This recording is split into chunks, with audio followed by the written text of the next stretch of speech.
There's no feeling more intense than starting over.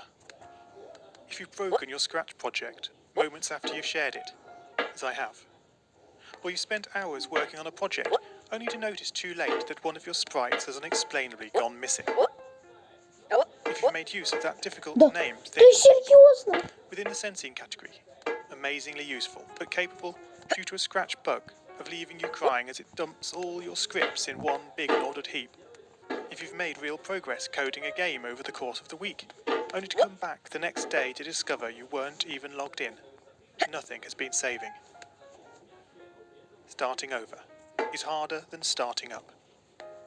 If you're not ready for that, like if you've already had a bad day at school, then what you're about to go through may be too much. Feel free to go away and come back. I'll be here. All right. Thanks for coming with me on this trip. I'll understand if you need to take a break at any point. Just find a safe place to stop and remember to pause the game by pressing P. On Scratch you can find loads of remixed or reimagined recreations of existing games. And with good reason.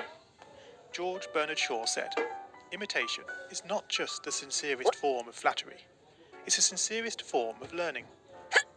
This game is a recreation of a game that came out in 2017, titled Getting Over It with Bennett Foddy. That game in turn was a homage to a free game that came out in 2002. Both games involved dragging yourself, using a hammer, up a mountain assembled from assets and objects sourced from many other games.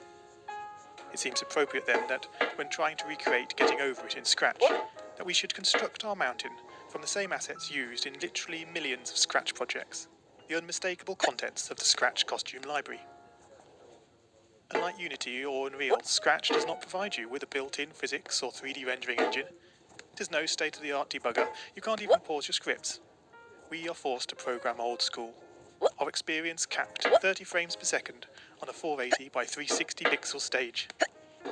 But these very restrictions force us to experiment, to think out of the box, to grow as developers as we become masters of all things Scratch. And let's not forget, what we lack in technology, we make up for in community.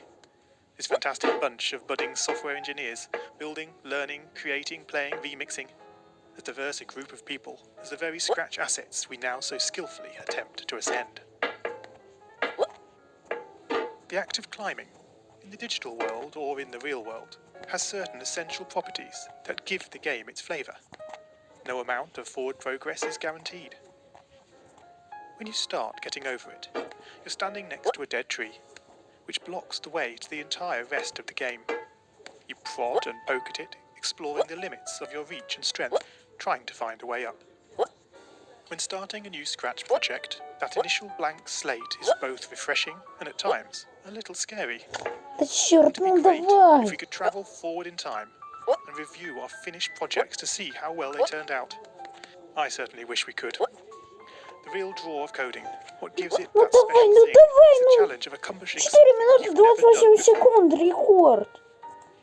At this point, you don't want to fall into the trap of pushing and creating loads of content, designing all the levels, the player costumes, all the easier stuff that can be perfected later. No, before all that, you need to prod and poke that tree. That is, understanding the coding difficulties you're expecting to face, and try out any ideas to solve them. You may not be able to time travel, but at least this way you can get a good idea of how well your project is likely to go, and potentially save yourself a lot of time. This project began life a couple of months ago as 3 simple scripts: the player, hammer, and level. I spent no time on the art, just using ScratchGAT and a few rectangles drawn in the sprite editor. The scripts for the player quickly mocked up in a similar fashion to those I teach on my YouTube channel.